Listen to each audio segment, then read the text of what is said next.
What? Hello? Dax, you there?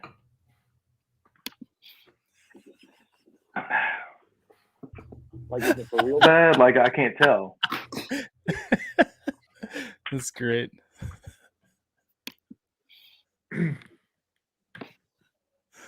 We're live. Live. Let's do it. Yes, we are live. I'm going to give it a couple seconds. God, there's a lot of comments already. Oh, I can see him too. Yeah. Somebody just put us on slow play penalty for starting a little late. Wow. Okay. We're going to talk about practice rounds, I guess, a little bit.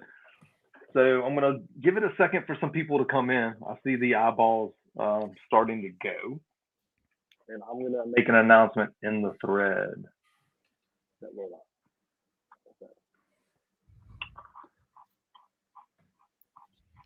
Mm-hmm. I love that we have like a little streaming thing in the bottom there. That's great. Yeah, took me a while to figure out how to do that, but yeah. I'm super proud of the streaming, the current odds at the bottom. It did not change, by the way. The THP Universe likes hackers to the tune of 59%.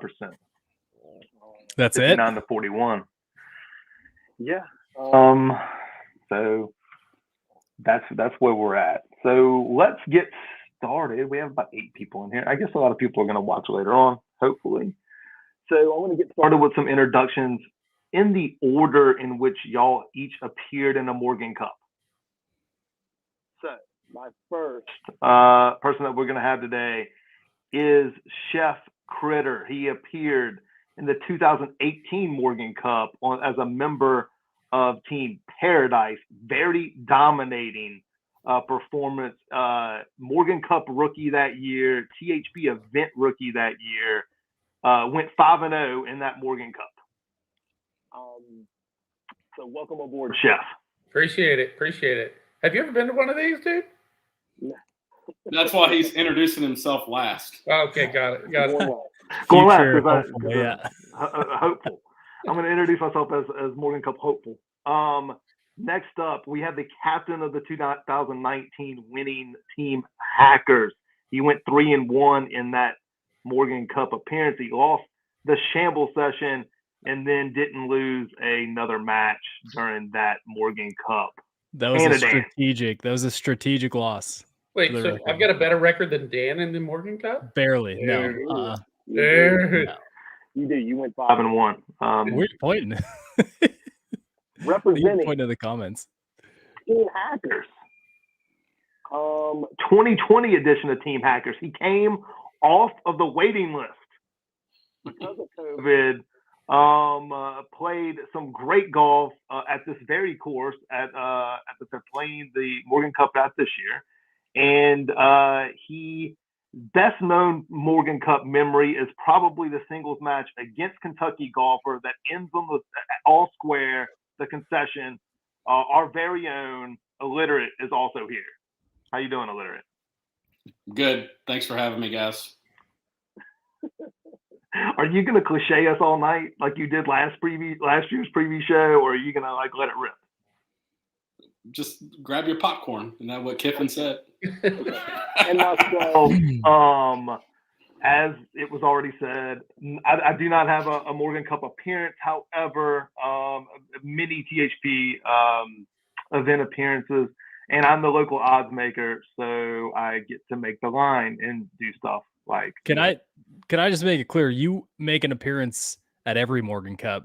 You will live in the heads and minds of every THPer that are there. We already have an example from this year. You get ragged on last year for the odds. I think it's great. I think you're 100% there in spirit every time. Yeah, didn't somebody try to bet you $100 on the line that you gave them, but you wouldn't? Yes. Last year I wouldn't take it. Someone was. I made like a 4-1 dog in their match. They were playing the Little Rat, who doesn't lose, right? And I was like, look, man, I'm not going to take your money. Just go out there and have fun. This guy's great, but this is all for fun. So I'm going to switch to the first question. So before we get into the breaking down of the formats and all of these other things, why is the Morgan Cup so special? I will start with Chef. Let's see, Morgan Cup special. I mean, it's team golf. It's the environment. It's the people. It's the treatment from day one where you get in till post event. Like there's nothing else like it. You're there for, not just for yourself here, but for everybody else, and treated top notch from Yags and Rachel and Jose at Cobra Puma Golf. Nothing is left to spare. I mean, it's fantastic, top to bottom, beginning to end, and then even more so after. Yeah. What about you, Illiterate? Man, there's nothing like team golf for one, and being able to go out there and kind of form a little bit of a kind of a brotherhood beforehand. This is the only big team event I think that we have on the forum where you actually get your equipment beforehand and then go and play a team event. Not to mention it's named after Josh's wife, Morgan. And it's just, again, the camaraderie, being able to play with guys like Jose, Yags, just incredible group of people, and the friendships you make, and leading up to it as well. It's just there's nothing like team golf to me. Okay. What about you, Dan? I'm a little bit rattled. You said we were going in order earlier, and you put Chef first. My first Morgan Cup was in 2014, so let's roll that back a little bit, okay? It was back when like dinosaurs were on the planet too, dude. I mean, come on. Weren't you on like team.com or something, man? I was on Team Albatross, and we renamed the captain and Diet Coke the Albatross, and it was the team drink. It was an unbelievably good year, minus the not winning part. But yeah, I think Morgan Cup, I mean, let's be honest, it's about 14 clubs in your bag. It's about a sick looking bag. They got those custom bags this year that look unbelievable. It's about getting specced out. Apparel wise, Puma makes some great product, as you can see, as my boy over here is rocking. But then what I love about the Morgan Cup is that part's all factored in when you get picked. There's no way around that. What's cool about from that point on is you get to decide how much of an impact this experience is going to have for the rest of your life. I mean, there are guys who I still talk to from 2014 from my team. There are guys who I still talk to from 2019 on my team. It's, the depth that the Morgan Cup can take your friendships is kind of rivals not an awful lot of other examples. We have smaller events, but when you pit against another group of THPers, whether or not Hose and Yags are involved, you form this bond if everyone's willing. And I think that's what's so unique about the Cup. Mm-hmm. Yeah, I think for me, it's the first event that I followed. So 2014, that one was a little bit different. I mean, that had like 40 THPers in it.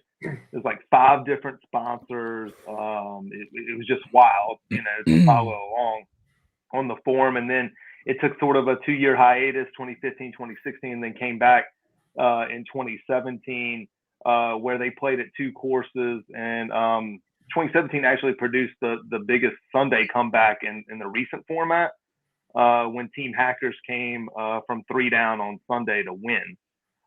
So yeah, I love this event. I love everything about this event. It's one of my favorite follows of the year. I was on Dan's show earlier this week. We recorded that like Tuesday, something like that. Yeah, I was pumped. I was ready to talk Morgan Cup. Then I was ready to go. So yeah, it's a special event, no doubt, to a lot of different people. So let's break down this year, 2021, this edition of this event. And I'm going to start off with, let's talk about the format and this course where it was played on last year. So Illiterate, you have familiar knowledge with the course. Chef, you played at another THP event from a different sponsor on this course, and Dan, you've played the course also, right? Yep. So the course at TPC Vegas, What are y'all thoughts? What initially comes to mind when you take a look at the course and the conditions that these guys are going to be playing in? We'll start with Dan. Oh, we're starting with me this time. All right, now we're talking. Bridesmaid gets to be the bride every now and then. Come on. I think it's a pretty dynamic profile of a golf course. I mean, you have, first of all, you have a different experience for quite a few of these guys who've never played desert golf. So it's, visually speaking, it's not like a bunch of marshland or water or anything scary like that. But you basically look down and you see a bunch of green, and then you see the places you sometimes miss, and they're not green at all. So you get that mental perspective of, I have to hit my shot. We've already seen it on the forum today talking about the very first par 5 on the golf course. And I think you get to the back 9 and there's, 3 or 4 holes where if you misstep, forget about losing your ball, you're about to lose your head because of that canyon that's in there. And you got a challenging finish. I mean, it's primed for competitive golf, I think. I mean, obviously they're doing a lot of good things there. I saw some pictures of the fairway that looks like there's not a blade of grass at a place. I think it's primed. What about you, Chef? Course looks fantastic. I mean, unbelievable. Like Dan was saying, like you see green and then you see brown, right? Like, and every now and then, like you got the shots where you don't see any green and you just got to trust it. Hitting towards the steeple on the back 9. There's some par 5s where, you can shorten the course, but you're taking it over all brown before you get to some green. Place looks phenomenal. It's always just top-notch course. Love that place. Awesome track. Par threes are awesome out there. From a visual standpoint, every par 3 is great. How gettable is this course, Illiterate? So I'll speak from my experience last year. A couple things that just advice that I would give to the guys, about the course. Visually speaking, it looks pretty wide open. However, if you miss, as Dan and Chef have both kind of pointed out, you're in the canyon, you're in the rocks, you're hitting, trying to chop it out of there. I think I did that during my singles match and won a hole. Then I think Josh was recording it or took a picture, but the ball flies a little bit further over there as well. I remember hitting a 200-yard 7-iron. That's nothing for Dan, but for us mere mortals, that's quite impressive. There's definitely some stuff to just kind of consider. I mean, I was a club to a club and a half longer. I don't know if it was just being pumped up or, just the atmosphere and air and, thin air out there, the heat. Atmosphere, air, 2 A's, but you forgot about alcohol, which is the big one. Yeah, there too. By the way, the bar at the course makes an awesome screwdriver. So any of you guys that like vodka, want to get a little swing oil in you to loosen the nerves up in the morning, highly recommend. But the greens too, what I will tell you is the greens I thought were slower than they looked. And it kind of messed with me a little bit last year. So I can't speak to how they are this year, but they look really slick, like they're going to be really fast. And then they turn out to just kind of, roll at like a normal, like 10 and a half pace, which I thought was a little interesting, especially for the Bermuda greens, out there in the dry heat. But, again, just the course isn't super long. You don't have to hit driver every single hole. I know Josh is going to goad you into doing that off the first tee when you're live, but you don't have to hit driver every hole. I may get killed for saying that, but you can plot your way around the course. I scored better personally on the back 9 during the practice round, and then during the actual rounds I struggled more on the back 9, but played better on the front. So you just kind of catch based on the day, what swing you're bringing. Here's my thought. When we get to the format it starts with an 18-hole match, and then that third 9 goes into alternate shot, and then of course Sunday you have singles. I think that this course sets up extremely well for longer hold matches, because there are certain pockets of holes where like matches can turn. So like the first pocket comes right out of the gate. 1 through 3 is a very critical stretch of holes. Especially with the par 3 second. Well, they're going to play this up. It's going to play from 149. It's not going to play from 184 from the blue tees. It goes from the 5th hardest hole on the course to the 11th when they move it up. But still, that 3rd hole is no bargain. It's the hardest hole on the course. Most matches, if you're getting pops, you're going to get one there.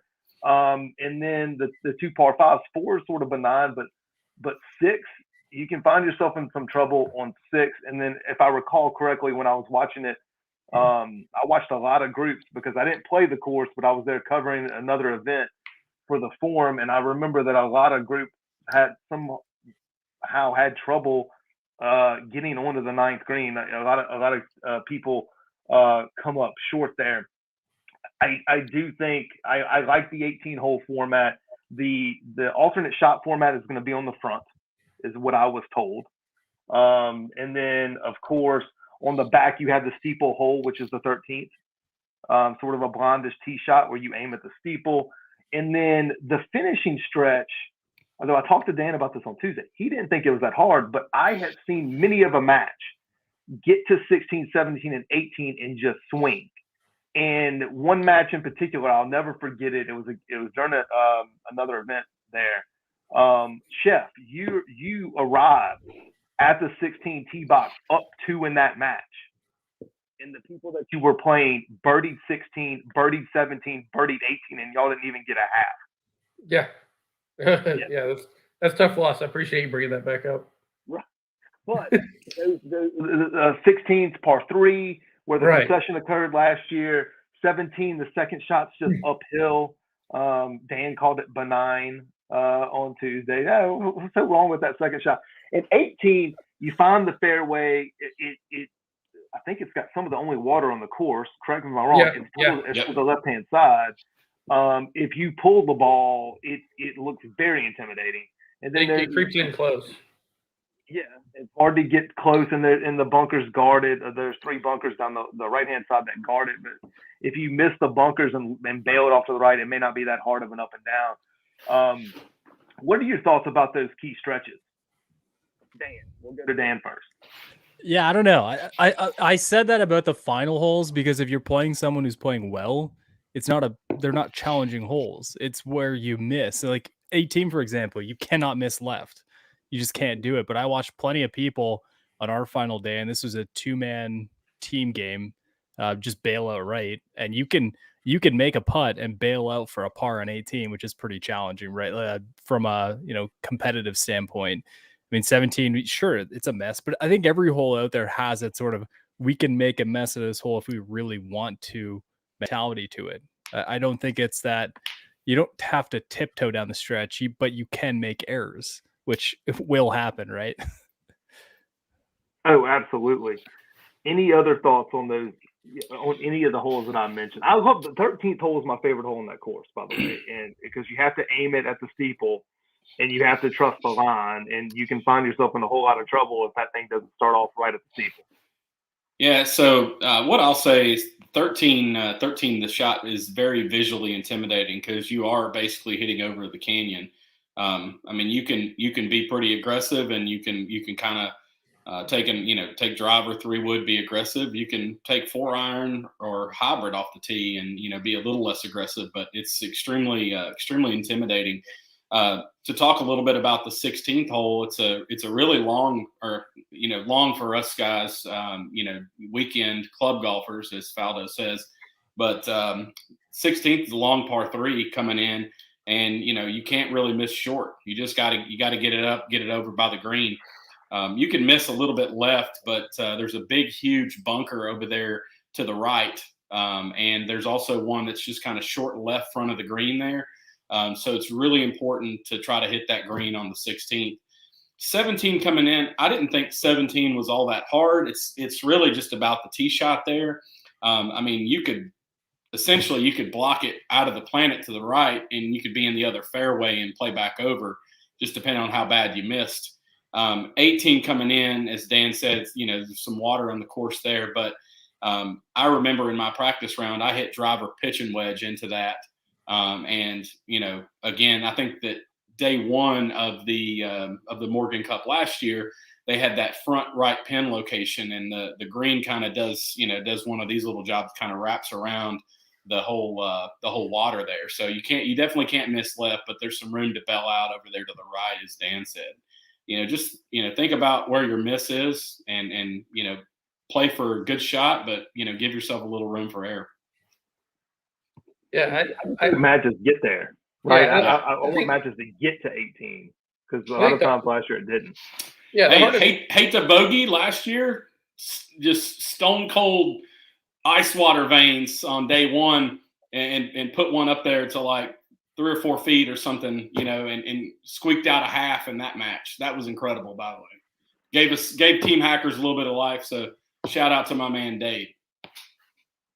I'm curious on today. Like the front nine, I think definitely is more challenging than the back nine from overall standpoint. But if from the rain and the wind today, I don't think was the traditional wind that blows out there, if I'm not mistaken, right? So is tomorrow a totally different golf course than what they saw today? Here's a good question Could that be. came up. How draining is alternate shot in desert golf? Oh, dude, huge. I mean, Well, like you can break a wedge just as soon as you can break your partner's soul in alternate shot out there in the desert, man. I mean, the event where number 2, you come up short and you're up against a 40-ton boulder right there in the junk, right? Yeah. Well, what I'll say about alt shot, in any of these formats, these guys have already played 18 holes, and you're kind of, you're riding, this, maybe a little adrenaline and emotion kind of coming into this, the nerves, kind of kick in at the beginning, and then you get done playing 18, and then you got to go out there and switch and play, and you may have a delay if your match ends early. You may have a delay and have to go back out there a little later. If your match, if you're the last people out, and you go right to alt shot, maybe a little bit different, but I think it's just really tough kind of that making that transition from playing that 18 and then going and playing another 9 of alt shot. Now you're hitting half the shot, so it's not as physically demanding, but just from probably more of a mental state, it's you've already grinded 18 holes, so to speak, and then coming out there trying to grind alt shot, which many of these guys may not be used to playing. It's just, I think it's more of a mental game there at that point. Dan, your thoughts on alt shot in the desert?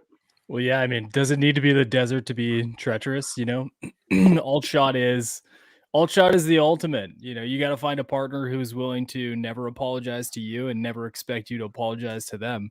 If you start doing that early, you are in huge trouble mentally within the first couple holes.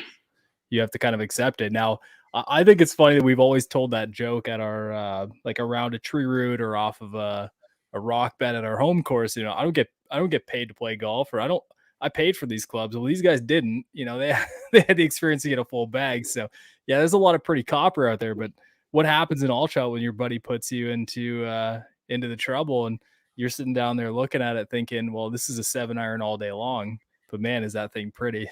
That's where it gets really interesting. Do you apologize for hitting the bad shot? Yeah, thin to win. I said pull a wedge, thin it. But I mean, that at that point, I think the team that's willing to put it all out there and not be upset at each other, the team that's feeling a little bit of an emotional high from the morning, I think is the one who takes alt shot. I there's too much there, and we have no idea what competitive history these guys have. If they can find a way to use momentum from round 1 to just glide through the second session, I think they've got a real nice chance of taking a lead into Sunday. So let's take a look, switching gears. Let's talk gear. Mike G, I see she'll that's a secret that she holds on to. I have no idea, dude. Oh, you're seeing the care package thing. Yeah. I mean, yeah. Anytime chef's an event, that's great. That's great. I still love the stuff she sent us at Hammock. Let's talk about the gear. All this Cobra goodness, right? 2 people per team joined the one length revolution. And then if you look at some of the split, Hackers has 2 people with 1 length, 3 with Forge Tech, 1 took the Rad Speed, and a couple took the King Tour. Paradise had a little bit more King Tour, 3 King Tours, 2 Forge Techs, 1 Rad Speed, and then 2 Rad Speed 1 length. I didn't see anything that jumped off at me. I think that nothing jumped off the page. Like if someone was trying to hit above their weight. I didn't see anything wrong with the club selection. I've hit all of these clubs. So is Dan. They're phenomenal. The irons, the drivers, the utility. I had the utility in my bag for the longest. The King utility, the one that's adjustable. Just so much great gear. Did y'all see anything on the gear selection that jumped out at y'all? Nothing jumped out to me. Everything looked pretty, I guess normal is. I would have thought there would have been a couple more one lengths in there, and then I definitely would have thought there would have been a lot more copper. I mean, that's the choice you're making this year, right? Do you take the forgiveness or do you take the copper? I think the bigger story this time around isn't one length. I don't know if we can even call it a revolution anymore. It's kind of just here. It is what it is. And at this case, everyone's going, do I go pretty and perfect, or do I take the club that when the match is on the line and I've got 160 yards to the hole, I've got a club that I have pure confidence in. Now, you can say what you want about Forge Tech. I think they're a pretty damn straight hitting iron, but If you have that club and you're a middle handicap, wouldn't you rather have rad speed at that point? I think that's the question we're going to be asking this weekend is who made that choice with confidence and who made it because copper's pretty? Yeah, good point, Stan. I mean, here's the thing. These guys have had this equipment for a bit. So, and they can make adjustments to it. They're able to kind of tinker with shafts, whatever. As long as you got 14 Cobra clubs come Morgan Cup, that's really the bottom line. So I would say these guys have had plenty of time to dial in what they have. It's just really going out there and executing at this point. I didn't see anything from an equipment standpoint that stood out to me like, hey, that was, maybe aggressive. But to your point, Dan, hey, the copper is very pretty. So. Yeah, I think the only thing that disappointed me is that when I built my imaginary Morgan Cup bag, I was going to go with the Forge Tech one length and no one took them. But I've got a chance to. That's such a hard thing though, right? Because you're almost taking a bigger risk going to one length than you are going to something more challenging because at least you have. This is not like traditional Morgan Cup where it's early in the calendar. You had these guys had these cups for a while. You're not wrong. However, what if it didn't work out? It's a lot easier to sort out maybe a little bit less performance than it is to sort out, oh my God, I hate one length, which is pretty uncommon. If you talk to Cobra, the return rate on one length is exceptionally low, which is great to hear. But, that mentally speaking, what's the bigger jump for someone playing a player CB or a distance hollow body or playing a single length of irons all the way through your set? It's not that hard. I've done it myself. I would not choose to do it, but we're talking about making equipment orders and making that decision. That's a big jump for someone mentally having not really spent much time with them. Okay, I'll give you that, Dan. That was you very will. good. Very good answer. I will say too, I am surprised there weren't more one lengths chosen based on the amount of chatter, especially Josh did in the forum about the one length revolution. I did think that there'd be maybe a few more people that would jump on to try it. Now, whether or not they made it to the Morgan Cup with that same bag, it would to be seen. But I definitely thought there might be a couple more myself as well. Did anybody see Jeremy's new driver head? I did not. Yeah, I was actually filtering through the forum trying to catch up because I've been out hanging out with my kid all night. They did the finish in the middle of the face. They put the Paradise logo for him there. Oh, yeah, it looks pretty nasty. Look at a picture of that. Hold on, let's go see it. Yeah, it's worth looking at. And cheers to all you guys out there watching. I see you, G-Man. D. Hibbler, my guy. My Funko family. D. Hibbler, I mean, when are you going to come up this way to have some hot chicken sandwich with me, buddy? I mean, come on now. I've got a speaking of fungi, I have a Ronald Reagan delivered tomorrow. I caved to the peer pressure. I just caved and ended up ordering one. There is something that I just read on the forum.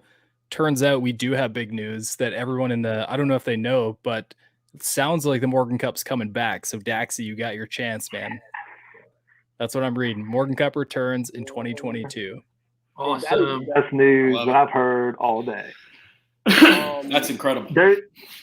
Before we get back to I wanted to talk about the drivers. I'm going to ask this. Parrot, I'm coming back. I'm going to come back to that question. I do want to talk about I want to go back and talk about the drivers, because I thought that this set of Cobra drivers was probably their best driver ever. Oh, absolutely. When I hit it. The 3-wood is like, I don't know who took the bigger version of the 3-wood, but almost every time that I go anywhere where there's like demos to hit, for some reason I oscillate to the big 3-wood and then just like crush it. Anybody had any experience with the drivers in the wood? I'm going to challenge that right now. I know it's going to be really positive, so let me challenge that right away. I think F9 was the greatest thing they'd done maybe in their history, at least when I'm paying attention to the game of golf. F9 was a game breaker for a lot of ways. I hope they return to that. I would love to see if there are two drivers that stood out to me in the career that I've had with Cobra and my experiences with them. It's F9 and the oh my God, the LTD, King LTD, the one with the giant hole in the bottom. Those are the best sounding drivers, unbelievably good. I would love to see them continue this incredible technology, this radial concept, and bring back some of that sound and experience. 100%. I'd be all in. The F9 is actually, let's talk about that. The F9 irons won a Morgan Cup. The one that you were in. Your team took those F9 to a man, if you remember, and played extremely well. Mike, I know that you're a big fan of those snake bite wedges. So tell me about those Cobra wedges, man. So, I mean, you know, we've played hundreds, thousands of rounds together, Dax. You know, and I've always been kind of a you know, so I know this is about Cobra, but I've always been a Cleveland wedge guy. And so last year was my first, you know, real, like, kind of truly giving another wedge a chance and putting them in play for a long period of time. And what I will say is I was super, super impressed with, I had a 54 and a 58, and I was super, and a 50, I apologize.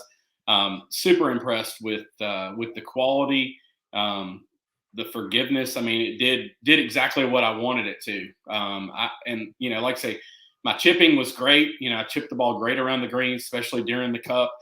You know, some of the wedges that I hit into greens were really, really good as well. I mean, there's the you know, the iconic chip in to extend the alternate shot match, you know, last year that I did. So, you know, that was incredible. I loved the wedges. I think that they did exactly what you want them to do. Great out of the sand. You know, I had no problem. It was from being somebody that's truly played probably a Cleveland wedge for 10 years solid, and then for me to get selected to go to the Morgan Cup late in the year last year and have to kind of, you know, get used to this equipment. You know, for me, wedges is something that, you know, I don't hit a lot of greens, so I need to be able to chip good with them. So, you know, to make that adjustment very quickly, it was a very smooth transition. So let me get caught up on questions before we go into the breaking down of the team. You know, I'm very conscious of time. That is, look at that. Dan is showing up. That is so sick. That is so sick. Wow. I missed it because we were prepping for this. Is the Morgan Cup better at the same course? Is the nostalgia stronger and more engagement from the forum and alums? What do y'all, Dan? We'll start there. Well, I was just I wanted to say that was for the whole Paradise team. There's a picture of all of them with that head. So that's Jose sucking up, I think. Maybe we don't have the same Little Rat this year. Maybe he's a little soft. He's bringing heavy gifts. You know, maybe he's not bringing his typical fire. Don't you come into this live stream and even disparage the Little Rat? I'm telling you right now, that dude is a legend. I drove in his car once. It scared the living hell out of me, and it was awesome. But yeah, I'm Yags all day long. So if I can take a chance, and if Little Rat watches this before Sunday shows up, or even tomorrow, and I can even take a little chip out of him, that's golden for me. I wasn't listening to the question. What did you ask? Like, Parrot's question was, is the Morgan Cup better at the same course? Forget Dan. We'll go to Chef. Chef, answer the question. You know, I don't think it's bet. Regardless of where you play, wherever the Morgan clubs play, right? So I played down in Florida, conservatory in the Ocean Course, and you have memories of the golf course. Like even when you go back and play it again, or if you're there another time, you remember that time there. I don't think the nostalgia is stronger being at the same course.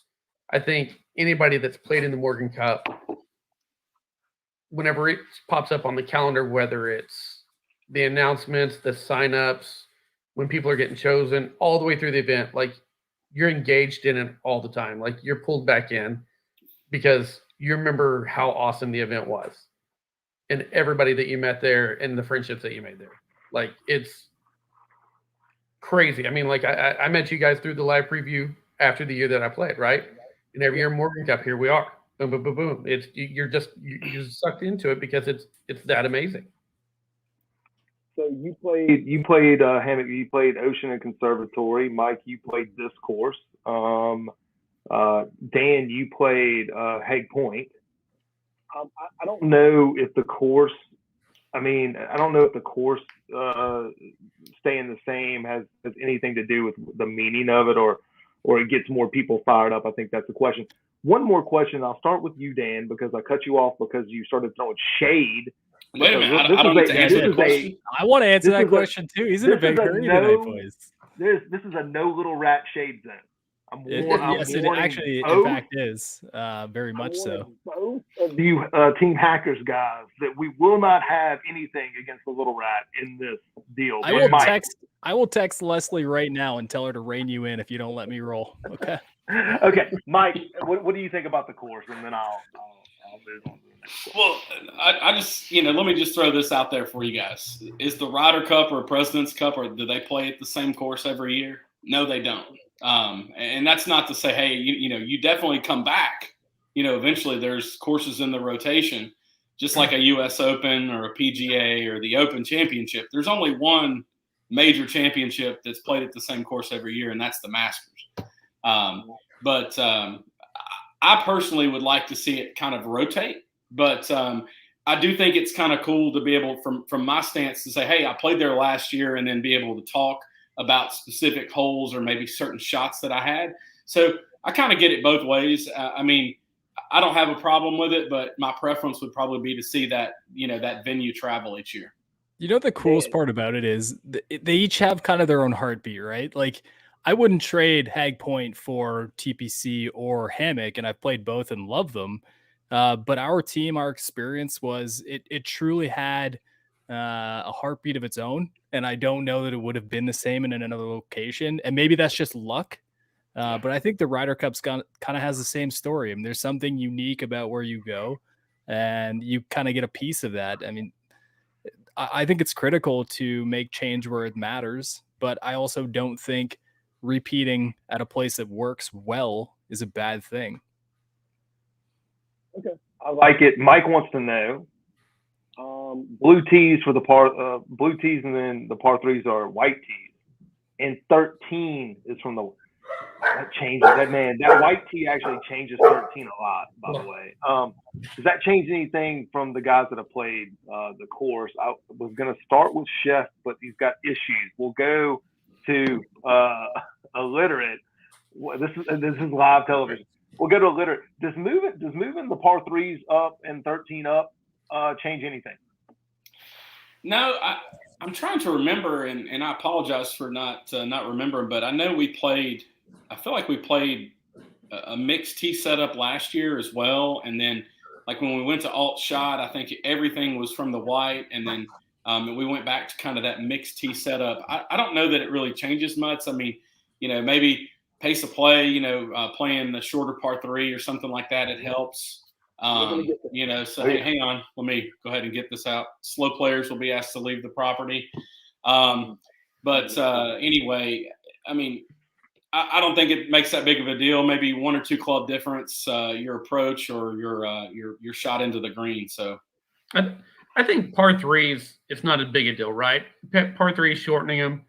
I think it makes it more playable for the entire group. How those par threes are, and I love 13 playing up because it's definitely risk reward, right? Yeah, so there's a reason for that. It's going to play around 6,500. Yeah, but I mean, like 13 is that hole where you could be up there putting for an eagle, or you block it right, you're down in the trench, right? That could be a huge swing hole with it playing up. Dan, do you think it changes anything moving those tee boxes up? I mean, yeah, the long hitters are slinging wedges in there, but it also provides an opportunity for the shorter guys to have a more realistic club in their hands when it comes to the tee shot. I mean, obviously distance is an advantage, but the handicaps will reflect to some extent. And these guys knew how far it was, and that's kind of the benefit of going back to the same spot is you know what to expect. So if they prepped right, they shouldn't be too concerned. I think it closes the gap a little bit in a positive way for everyone. I wouldn't be upset as a quote unquote, as my guy Mike said, a longer hitter. I wouldn't be upset moving up at all. To me, it's an opportunity. But I think that should be the same felt, a 200-yard par three for a guy who hits his driver 210 is not going to feel good. Bring that down to 170 and suddenly it's a different conversation. At least to me, I think it's a very fair thing to do. I think it's the right thing to do. Absolutely. So let's move into the team preview. So we're going to start with Team Hackers. Their captain, Daddy. He comes in at a 17. Yags is the assistant captain. He comes in at a 7. J-Man, big addition to this team in J-Man. 4.7. LSMO, 5.3. U.S. Air Force, retired in Wisconsin. Comes in at 7.8. You got Turtle Rancher at 7.4. My personal favorite on this entire team, Golf Travel Dude, at 9.8. GTD. And Byron, how do you pronounce that? Brindum, 17.1. Breakout here is only 2 of this team are in the double digits. That would be Data Dude and Brindum. And this team also has some THP event experience with both Data Dude and LSMO, both being at the a 2019 event from another sponsor, of course, not at the Morgan Cup, but they have some event experience. Combined handicap of this team is 9.6. This is pretty decent. I mean, last year Paradise's combined cap, just to give you some context, was 8. Last year Team Hackers' combined cap was 12. This is somewhere in the middle of that, 9.6. When y'all looked at this team being put together, what were y'all's thoughts about Team Hackers? We'll go with Chef. I think the addition of J-Man was a huge. It says 4.7, but I'd take him against anybody in the single digit. I think they've got a good mix of everything. I mean, honestly, you've got good lows, some good mids, and a couple of high caps. Like there's a lot of interesting lineups they could produce going into singles with that lineup. Balancing out where they've got strengths and weaknesses, and I think that's a good selection, man. It's interesting to see him on the low side, not getting as many pops. I just read Dan's comment for me on the forum. What about you, Litter? What jumped out at you when we looked at Team Hackers? Well, listen, you've only got 2 guys that are double-digit handicaps, and they're both in the 17 range. So everybody else on that team is a single-digit handicap. Golf Travel Dude 9.8, so he's close to that double-digit range. But personally, I think it's a huge advantage for Team Hackers having some of the experience they have. I mean, Yags, this is not his first rodeo. J-Man's not his first rodeo. You've got LSMO and Data Dude who have also been to an experience. And experience is experience, as Loki said. But the rest of the guys are rookies. And, looking at Team Paradise, there's a lot of rookies there, and that they're, a little bit higher handicaps. But I think I definitely think Data Dude probably had a little bit more freedom, to pair up his group than probably what JDax did.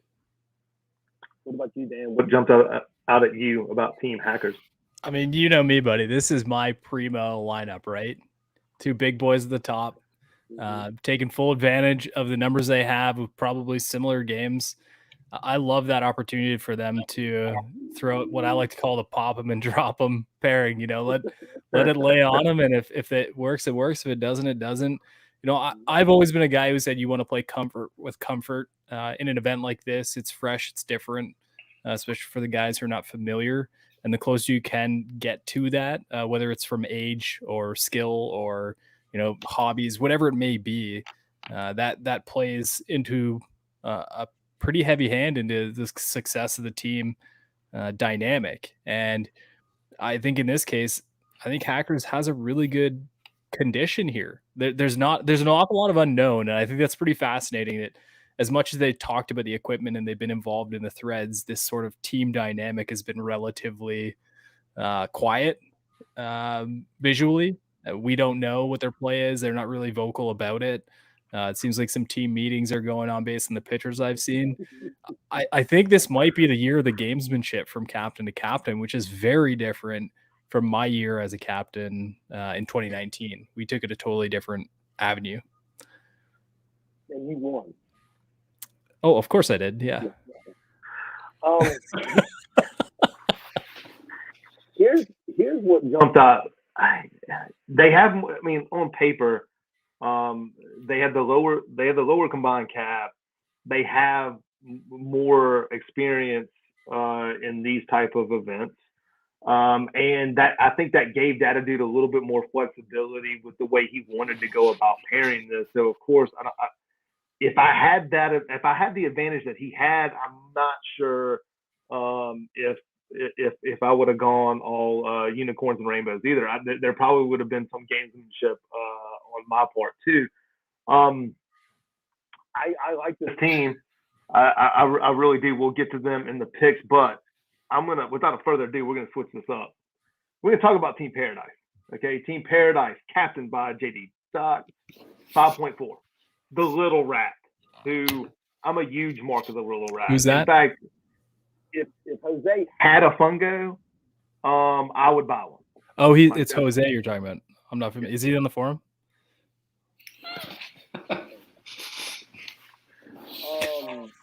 I did like. I don't know how to pronounce a whole lot of their the forum names. You have Inchino, I believe. He comes in as Chico. There's two C's there. Ichiko. There's Scooby. You have Scooby. Yes, Scooby 45. That's easy. He comes in at 11.7. You have JJ Sports 16.6. You have Tucson Cacti, who is my 17.4, and he loves Pie Gal. So we would have got along so good because I love Pie Gal. You have, say it. Like all I can every time I see this name, all I can think of Zoolander. I want to say Zoolander. I know it's not Z-Racker. That's what I've been calling him. Zove-Raker. Why do you keep getting rid of letters? So basically, Dax didn't even take the time to memorize Paradise names, so he's all in on Team Hackers this year. No, I know all their names. I saw all of their pictures. I was sending y'all their little baseball cards earlier today. Yeah. Yeah, I think Dax is looking at the numbers and he thinks Team Hackers, but he's really a Team Paradise fanboy, or maybe just a Jose. I think so too. The way he talks about Jose. I think maybe one of these days we need to, since Chef's Team Paradise, you love Team Paradise, Dan and I against you two, and we just extend the rivalry for the match, THP the match. Yeah. Yeah, well, we'll discuss that with Danny, and but let me get finished with this, okay? I'm down for playing games. I'm just taking my 20 pops around, dude.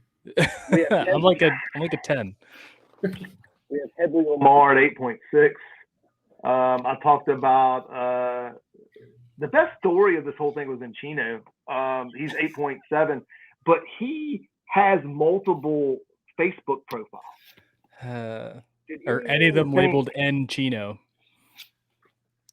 I don't know. Ichino. I'll ask him. We need to get him on here so I can learn how to pronounce it. Ichigo. Dax needs to be the new Jeopardy host. Yeah. Fine. Their combined cap, 11.4. The only people on this team with event experience is Jeremy and the Little Rat. They have 4 double digits versus 2 from Hackers. What jumped off at y'all? We'll start off with my man representing Team Paradise, Chef. What did you think? All right, so you look at Paradise, zero THP experience, mid to high handicaps, more so than the other team. I don't think experience for Paradise comes into play here. You come in, with zero experience, you feel like you got something to prove. You don't lose a match like Dan did that year. Okay. I was undefeated, so I hadn't been in an event, so I got to pull for that a little bit. Okay, Dan. Dan, do you want to respond? Pass. What did you think about Team Paradise here? Pass. Yeah, I like Jay's game. I think it's a lot better this year than it was the year that he played me. He was in the THP Tech studio a couple weeks ago, just absolutely ripping balls. I'm sad that we got rained out. I couldn't see him play a full round, but I think he's coming in with a bit of confidence. He played with Lions, my guy Damien up in Michigan a few days ago. It sounded like it went pretty well. He beat him, and Damien's no slouch, so that's good. And I also have kind of a neighbor, a guy who's about a driver wedge from my house, Scooby, who I just played with. Shea Game Strong. Yeah, it's kind of soft right now, but we'll get there. Yeah, he lives really close. I played with him this weekend. He was kind of ironing out a couple things, but you could see the ability 100% there. If he was making a couple more putts, and he sounds like he cleaned the driver up really well today with a nice little switch. So yeah, those are big components that you need for a team to be functional. You need guys who are sort of persistently useful out there. Sadly, I don't know a ton about the rest of the team. It's challenging to, I guess, keep on the up and up. I know there's been busy schedules, and I think it kind of gets muddied into that whole process. But yeah, I think those two guys have a chance to showcase what Paradise is all about, and we'll see tomorrow afternoon.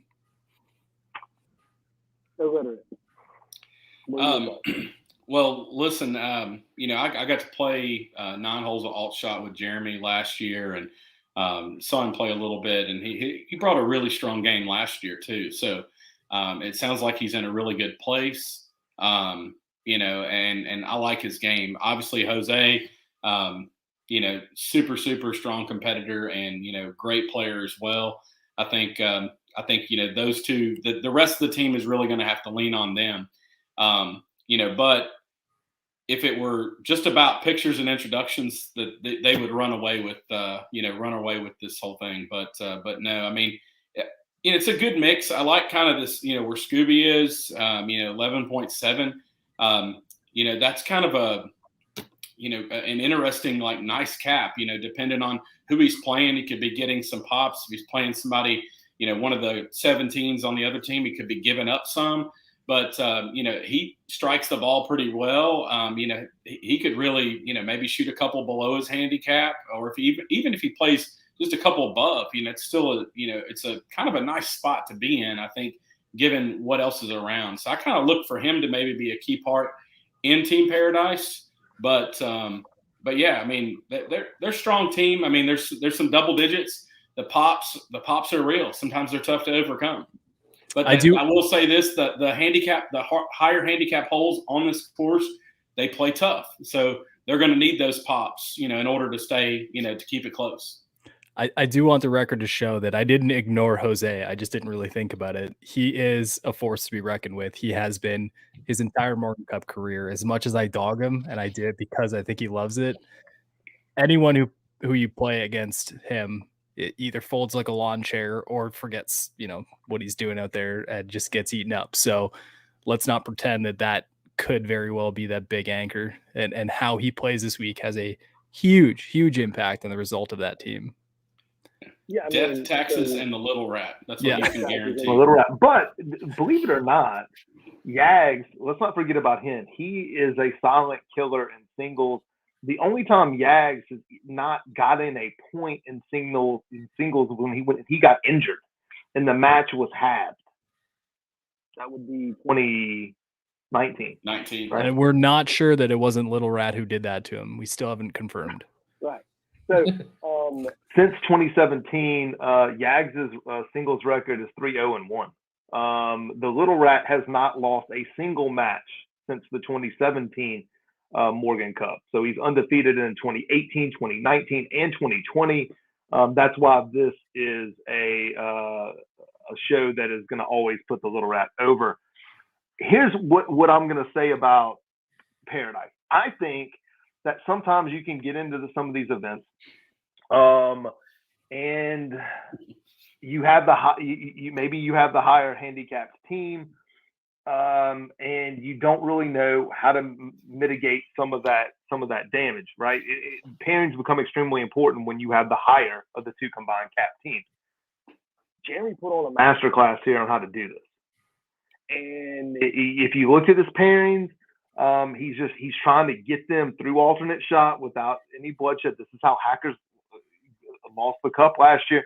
The first stanza of matches was fine, and then the Team Paradise pulled away an alternate shot and dug a really deep hole for them to come out of the singles. Jeremy's trying to avoid that hole, so he sent out his pairings in alt shot to try to get him 2 points, and if he got another half from another two of these pairings, that would be fine. I think that he's paired this to give them a chance to get to Sunday and be competitive.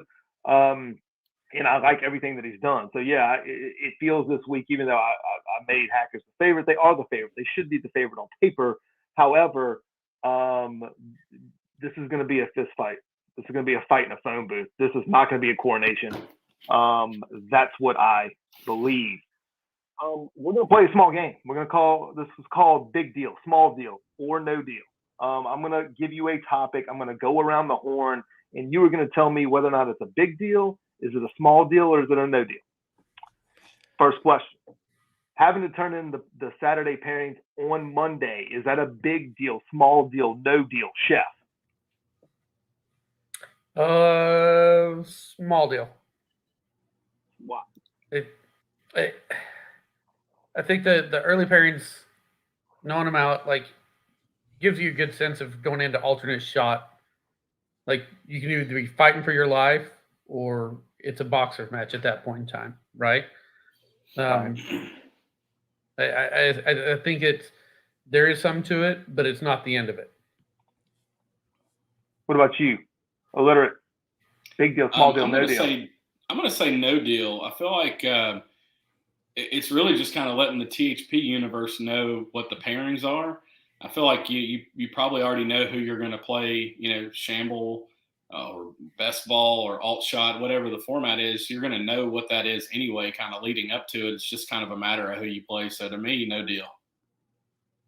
Dan? Big deal. Small deal? Big Huge deal. Why? And you're the only one here that's captain. Well, yeah. I mean, I've changed. My typical strategy as a captain is to preset a pairing that I want to anchor months and months in advance. And I've made changes to different captaincies where, and in fact, including my Morgan Cup year, I made a change within the day of that would have made an impact. And it's done because I believe there's an awful lot to get to know about a person in the short period of time between arriving at somewhere for an event and starting to play in it. So practice rounds, staying overnight with someone, there's a lot to go on.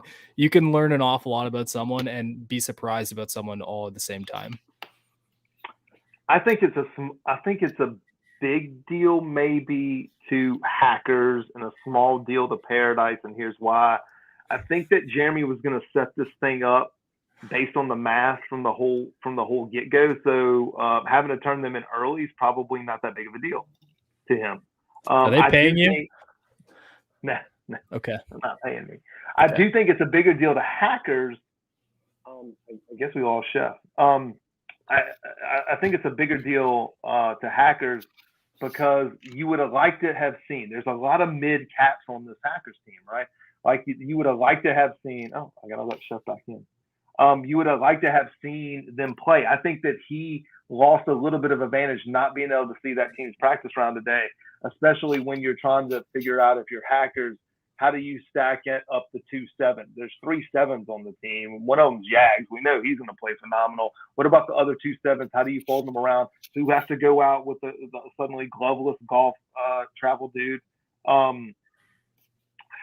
are we going to go about doing that? I think it's a bigger deal to hackers than it is to Paradise because I think Paradise, the math dictated what they were going to do with those. Yeah, what if you have 2 guys who just hit it off immediately and thrive on each other's success? I mean, that's an opportunity to create a buzzsaw, and you don't have that until you're local, until you're face to face, until you connect. I mean, I've had that before as a captain, and it dictated an event for me. I like where your head's at. It's not on paper either. Yeah. I said it was a smallish deal for Paradise. I thought it was a big deal for hackers. We half agreed here, Dan. Yeah, sort of. Okay, we're going to play this game again. THP event experience. Big deal, small deal, no deal, illiterate. I think it's a big deal. You kind of have a little like there's something to be said for kind of like meeting Josh for the first time. Maybe Morgan's there. And just the kind of going through that whole shebang of the travel day. Maybe you've got the practice round or whatever. And to Dan's point on the last question, I mean, the camaraderie and everything that you kind of build. So to me, the experience definitely is a big deal because at least you have some sort of inclination of what to expect going into that, maybe that first day or even, teeing it up.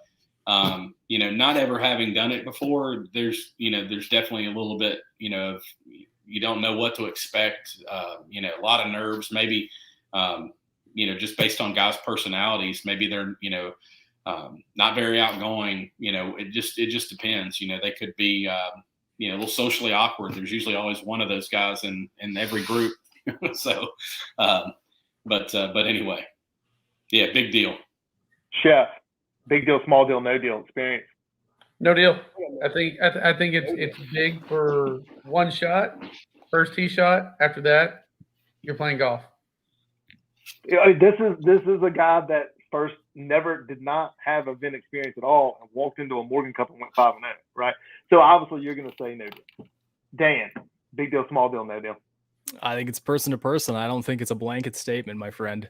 I think there are people who need that experience. I think there are people who are almost blindfolded up into the point where the event's done, and then they sit back and realize what they just did. There's a difference of perspective that comes from each individual that gets involved here, and there's no rhyme or reason as to who gets in. So kind of lumping them all together. I mean, I'll give you an example. Is it a big deal, a small deal, or no deal at all that they walked on the range today and 2 professional golfers were the only other 2 hitting there? For some people, they won't care at all. For other people, it was like a game changer. You know what I mean? You can't lay that blanket on every single person. Okay, fair enough. I think it's I think that it's a small deal. But I'm going to double back. Big deal, small deal, no deal. Morgan Cup pressure. Is it a thing? Chef. Big deal. I think the pressure is more like you've been building up to the event for the whole year, right? You've had the clubs, you've had everything. Now it's time to shine, right? So I think the pressure of the Morgan Cup is real because you've been putting your game out there for months, right? So it's time to see, what's come of it and how your game has come up and are you ready for the turning? I think there is Morgan Cup pressure. Okay. What do you think, Dan? Yeah. I think it's individual based again.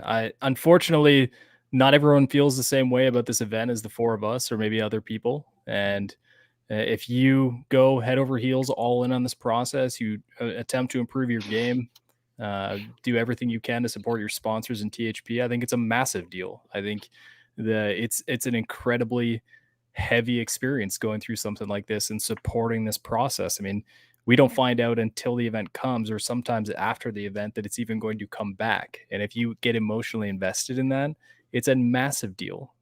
Then there are some people who just get their shit, they get their shit and they go away. And that's, it is what it is, but you're not going to tell me it's a big deal to them. We're talking about the pressure.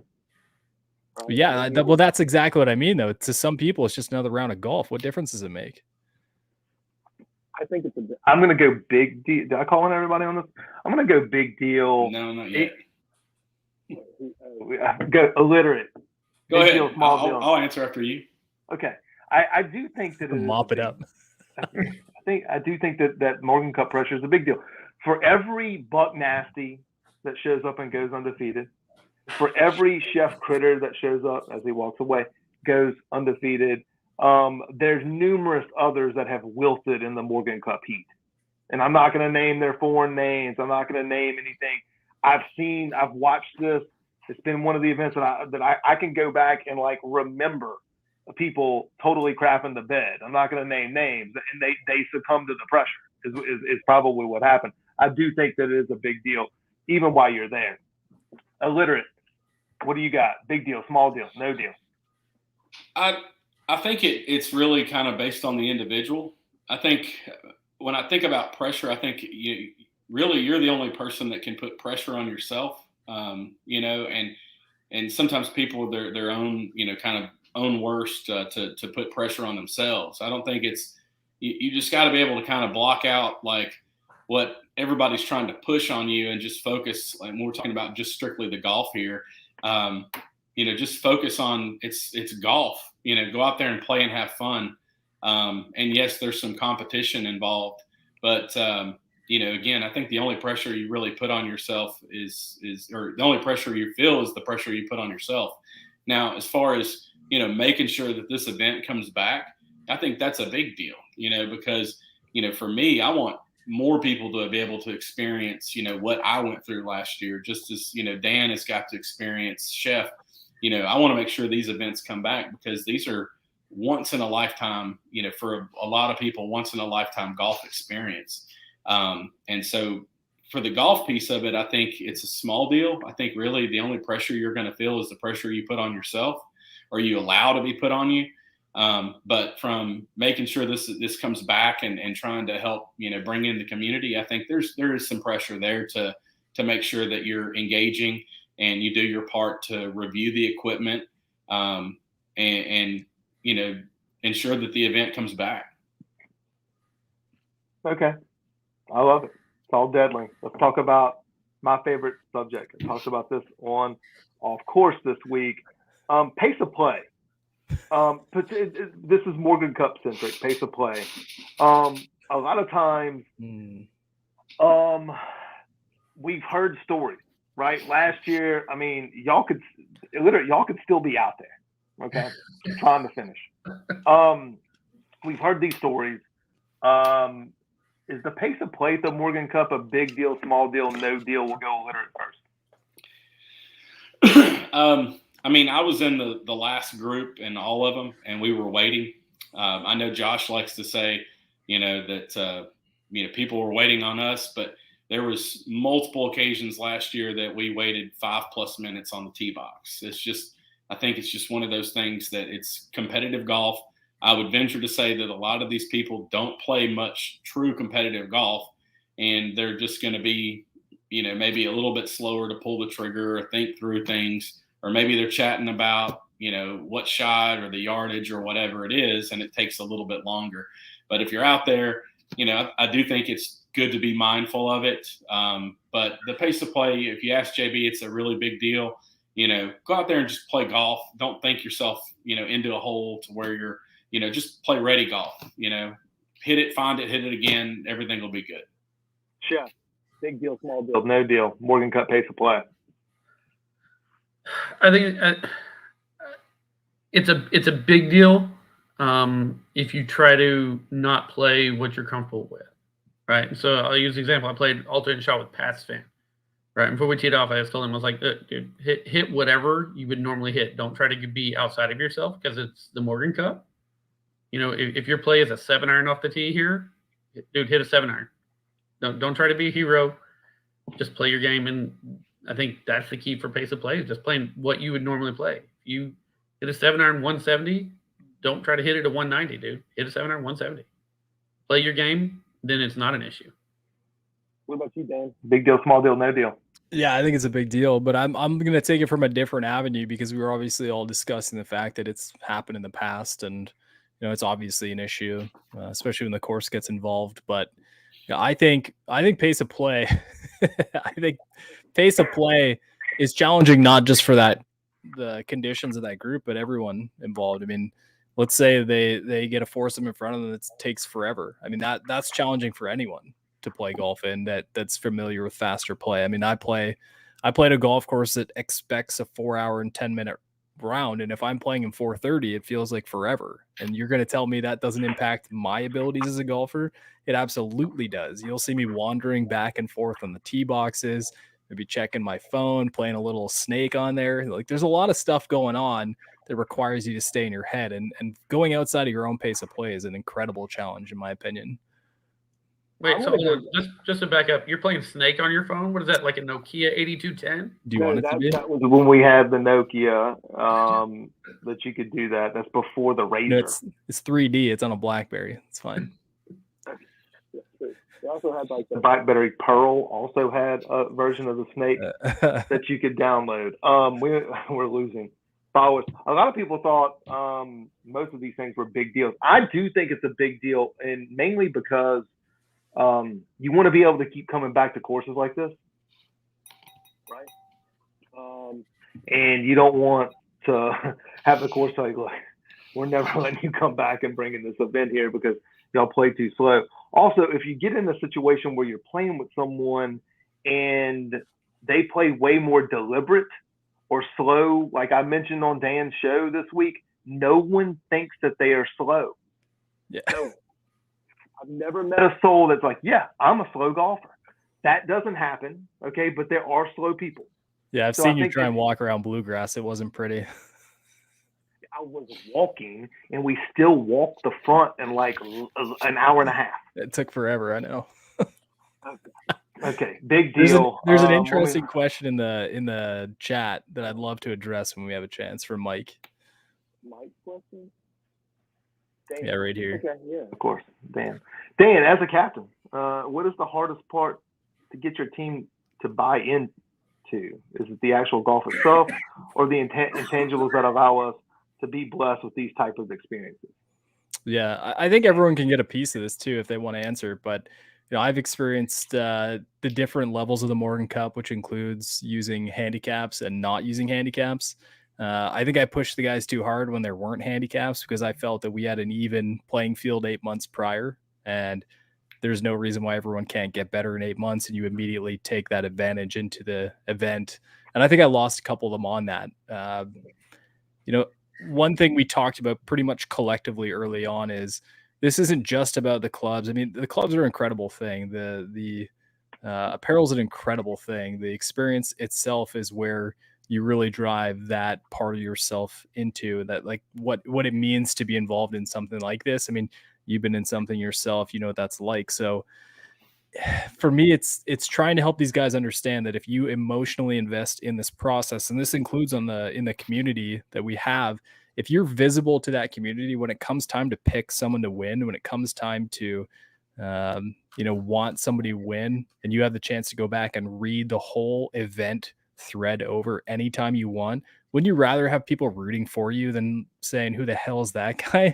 That whole thing to me, it's trying to build up this understanding to these people that these events happen every year on THP, which is unbelievable, but it probably only happens once to most people. So why not go absolutely all in for this amount of time? Just see what it means for you. And there are people who have anchored aggressively on THP because of it. I mean, my first Morgan Cup was an insane experience, and it's mind-boggling to try, and you can't explain that to someone. You just have to encourage them to try and be a part of it, in my opinion. I couldn't say it better myself. I have not captained an event, but coming in January, Bravo, Team JDax versus Team Illiterate. Just a little plug before we move on to our next topic, which is the day one pairings. So for the first time ever since I started doing this, in 2018 was the first Morgan Cup preview show, we got day one pairings. Usually they don't come out until much later. Usually because of the time difference, me living in time difference, and it usually happens at dinner. It's super late to get on, do something like this. We do have the day one pairings. So I'm going to go through each match, and I want y'all to jump in if you see anything that you thought was very interesting. Match one, we start with 18 hole shamble. Match one, Data Dude and the retired Air Force vet from Wisconsin. They go out for Team Hackers with, again, Z-Racker and Scooby. We're not even going to attempt the Zoolander name. We're just going to go with Z-Racker. I went Team Peach, actually. I was told to call them. Let me make sure. I was told in a private message to make sure that I talked about them as Team Peach. With that singular group of two, or the whole? Yeah, Z-Racker and Scooby. Both of them have Georgia ties. Go Dogs sick 'em for them this weekend. I will be taking them minus the 14.5 against Auburn, and they both have Georgia ties, so they're going to they wanted to be called Team Peach. Let me make sure. Yes, they're even gonna like hashtag Team Peach on this very team. I made Data Dude and Air Force vet. I made them a minus 140 favorite here in this match. Come back on Scooby, Team Peach, plus 125. I was gonna go with that as my barking dog pick of the week until you said the Team Peach, and now I'm back on I'm back on Team Hackers now. The Team Peach just kind of that was the swinger for me. Well, Data Dude's a 17. Just to give you let's update. Data Dude's a 17. I don't know what the course adjustment's gonna be, but the low in that group is U.S. Air Force retired in Wisconsin. That's a mouthful. We're gonna have to come up with something else. 7.8. He's the low player of that group because they go against Team Peach, which Scooby is an 11.7, and you come back with Z-Racker at 17. So 11, a 12 and a 17 against basically 8 and a 17 is what you've got. Give me the pops. What's a shamble, right? You have a guy. So the question is how well can our guy USAF hit the ball off the tee? You put a guy with that many pops out there and you put him in the fairway, down the fairway at all, and suddenly he's a dominant player. We've seen it in every event. Now, the fact that you can't even name the guy on the other team has a pretty good suggestion that Hackers is going to dominate this match.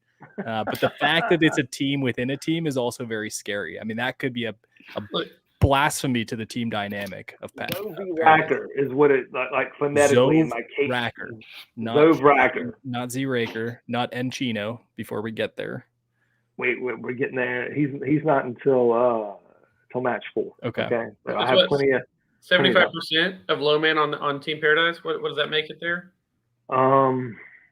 What he's the low man on Paradise is going to be 12. 12, yeah.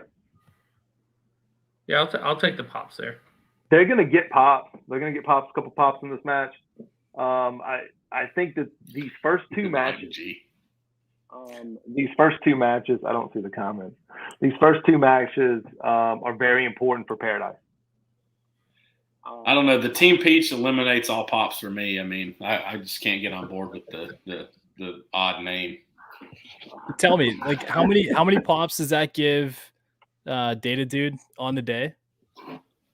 Like a lot, right? Yeah. So let's say he's in the middle of the fairway, ahead of where he normally is, and just basically hits on the green and can putt as many times as he wants and still at least carries the hole. I mean, that is impossibly hard to beat. Yes, to answer your question, Parrot, I am wearing red and blue because I haven't given an official pick yet, besides the contest. But the two different contests, I've bet both sides of this already. So maybe I'm trying to get a nice middle. I'm looking for a line movement and try to middle myself through this. Not sure. They want us to take. Dax won a contest last year. I did. I guess Team Hackers pairings, by the way. Match 2. Big match. J-Man, my man. Very important key. If Hackers is going to run this thing, he is the key guy here. Coming in off the bench, we had COVID restrictions. Hackers had a problem getting a guy get a visa. Okay, and then what happened was that J-Man had to come.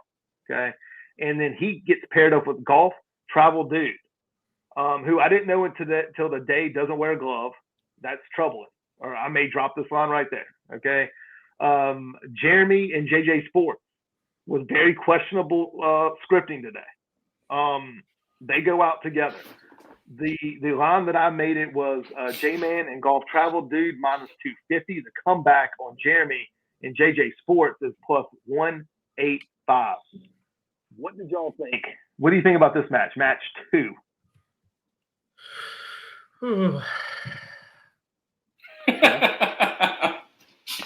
You know what I think. You already know. So Yeah. I mean, this is. I mean, Golf Travel Dude is the key to this whole thing. You think so? Because this guy's played everywhere. Just ask him. And he doesn't not play golf. He plays quite a lot. But so does J-Man. J-Man's played more golf than the four of us, plus everyone in the comments this year. So, right. You know, they both have the endurance to get through it, the durability to play. And not to mention, I had a little chat with my boy James today, and he's feeling fiery, which means good things. He's already seen the course. J-Man, as mentioned before, 4.7. He goes out with Golf Travel Dude, 9.8. Yeah. The comeback on Paradise here is Jeremy's a 5.4, and he goes out with JJ, 16.6. Course adjusted, probably somewhere around 17. He may even be 18 if they adjust. When they get the course. Here's the kicker. My understanding is that GTD doesn't hit the ball particularly far. James Man, though, is built like a brick shithouse. You know, he's like farm strong and will get them to the depth they need to be. And when they do that, once again, you have a guy playing way forward with a handicap that probably shouldn't be that. So you think this is one of these deals where J-Man gets them in position and Golf Travel Dude's one of these sneaky older cats that can just hit wedges? Yeah, I do. One of these short games that you wish you had when you grew up. Well, here's what we know about James. That man wears his heart on his shoulder, and it's fully exposed. But you have a guy like GTD who hits the fairway off the tee, and it guarantees at least a shot at the green from no matter what the distance is. Then you can let James not even be emotional, just rip bombs, whether they go in or not, and they play in from there. It's a low-stress match, man. I think that Paradise has to get out of these first two matches. They have to get out with a split. Yeah, I don't know. I think rookie JJ Sports has some keeps it close in this match. Okay. I'll be the lone. I'll go Paradise here. I mean, I made Hackers a favorite. I think that they get the point here. I think that match 1 is very important for Paradise. I really do. I hope Team Peach brings it because I think they need to split out of the first two matches. Do they only get a half for the win since they're doing half for Team Peach and half for Team Paradise? I mean, okay. I don't know. Sounds like there's some dissension there. Yeah. I think they went into business for themselves. They're going to have their own hashtag. I'm not sure how the captain feels about that. Let's move on to match 3. Master Yagley. Master Yagley, who's got a very good Morgan Cup record.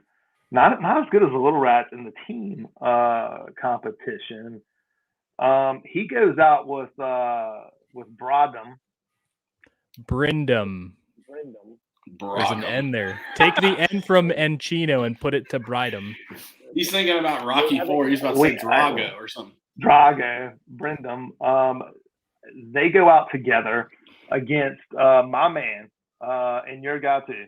Anyone that loves Pie Gal is gonna love this guy. Tucson Cat's Eye and our favorite ER nurse, Headley Lamar.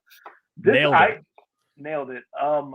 Yeah, I mean, did you see his picture? I've been practicing that name the whole time. He come back and probably beat me up. Yags came in at 7.1, and he gets paired with a 17 here. Just to let you know, Tucson 17.4, and Headley is 8.6. So 8.6 and a 17 against a 7 and a 17. I thought that this match was pretty even on paper. I made Yags' pairing only because it's Yags in this pairing minus 130. You know, basically this is a coin flip. You're going to pay a little extra juice to take Yags. The comeback on Paradise is plus 110. Dan, what are your thoughts on this one? Not enough, Mike G. Not enough. My thoughts, I think it's Yags to win or it's a half. I think this is the one slippery one. I think, dude, you see the picture of Headley? The dude's got to hit it like 350 off the tee. My understanding, he's too busy to hit it, dude. He might be coming in a little bit sluggish. I've not drank tonight. I'm just bad with names. You can ask Danimal. Okay, there's Jen. Hey, Jen. Hey. Jack says hey. Dan says hey. Hello. What do you think, Chef? What do you think here? Is this a slippery one? This Paradise absolutely probably needs this point. Yeah, I agree. I think they're going to need the point. Yags, you love to play him. Like you find yourself laughing, and then you're like, "How the hell did I just end up 3 down all of a sudden?" But I don't know. I think after seeing Headley's little trading card earlier today, like he's gonna be hitting bombs out there, dude. And you got the smarts from the Pie Gal player. Don't sleep on Paradise right here, man. I love it. I feel like y'all are throwing shade to my man Yags here. Like Yags coming in at like a 7.1. I mean, dude, give me that all day. Team Hackers right there. I think if Paradise has a chance, it's going to be in the first match with the Peaches and whatever's going on there. I think it's Hackers all the way in the second match. And I think Yags – don't forget, Yags won his Shamble match 6-4 last year. He did. I mean, drummed. So, yeah, give me Team Hackers there. My man Yags, he's going to carry this. Totally. I mean, if he can build airplanes, he can win a Shamble, right? Like, come on. That's right. So let's get to match 4. You want me to do this, or you got it? Little rat. And you can tell yourself to talk about the rat. I mean, dude, the dudes get drummed here. Okay, so Hackers goes with LSMO and Turtle Rancher. They send out probably one of their stronger pairings here in order to try to take down the Little Rat and Chino. If you want to look at the caps for this, the Rat, of course, is 6.2. He goes out with an 8.7. They send out LSMOs a 5.3 and Turtles a 7. So this is probably the best pairing, strong pairing from Hackers. You can see what the Captain Data dude was doing here. He sends out his strongest pairing, potentially, if he wasn't gonna, he had one more stronger pairing, but this is the strongest one that he went with after he had already made the other pairings to try to take down the Rat here. I made it even. Probably on paper, I should have made Hackers a favorite here, but I couldn't bring myself to do it. Because Jose's record in team matches is so good. Dan. What if his name was LSUMO? Still would have gone with the Rat here. Look, this is dead even. I made both of them minus 110, which is even juice on both sides of the money line. So you are banking heavy hard on Jose to accomplish greatness here in this match. Is that correct? Is that what the line says? Yes. Now, here's my question to you and anyone who's heavily defending Hose right now. He's not coming into this Morgan Cup with a better handicap. He's coming in with a significantly higher handicap, which only means one thing, right? They took the first half of the year off. Now he's enjoying life, brother. You think so? Yeah. What I want to know what's Totally going on fine, in the mind of Hose. Is he primed to be the little rat of the past, No, or does it's he not need? Hose. You got to put an A on that. It's Jose, not Hose B. Yeah, I take Hackers. He needs to stop talking. I take Hackers. Chef. Dude, it's paradise. Of course. You notice how his internet broke up when he Paradise said in that, every. right? Dude, Chef picks Paradise in Chef every is match. like Dax when it comes to trying to will LSU into like covering the spread or winning every week when you listen to the Happy Hedge. So yeah, there's a lot of Homerism going on here. Listen, I like the rat. The rat, I know is coming in with a higher handicap, but I like Jose with the higher handicap. I mean, Jose's a gamer. I played in this same format against Jose and my man Marmil. Will, what's up? He played against Alex and Alex and I played pretty well.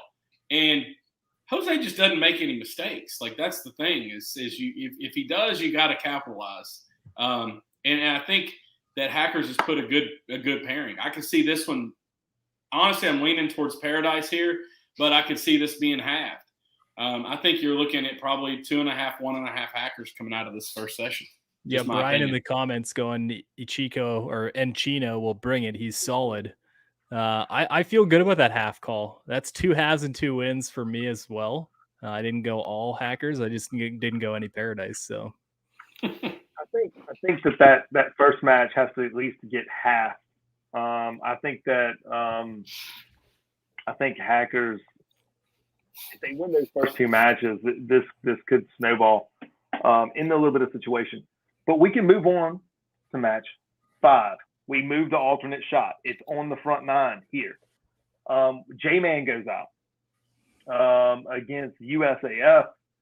And then they switch the pairing. I mean, of course, all of the pairings are switched here in alternate shot. I want to state for the record, I've never captained, but I don't like it. Like if I found a hot group, like if I have a group that I think is hot, I'm not breaking up DJ and Colin Morikawa. Like what if I had one of those type of deals? Well, I thought you said it wasn't a big deal to send it out on Monday. Come on, man. I thought it was a small deal. Uh-huh. Remember, I thought it was a small deal. I thought it was a big deal for Hacker, small deal for Paradise. Uh-huh. Quote me correct. They go Tucson and my main man from Georgia, another Georgia guy, Zovli Racker or whatever you want to call it, Z-Racker, Zoolander, Zoolander, whatever.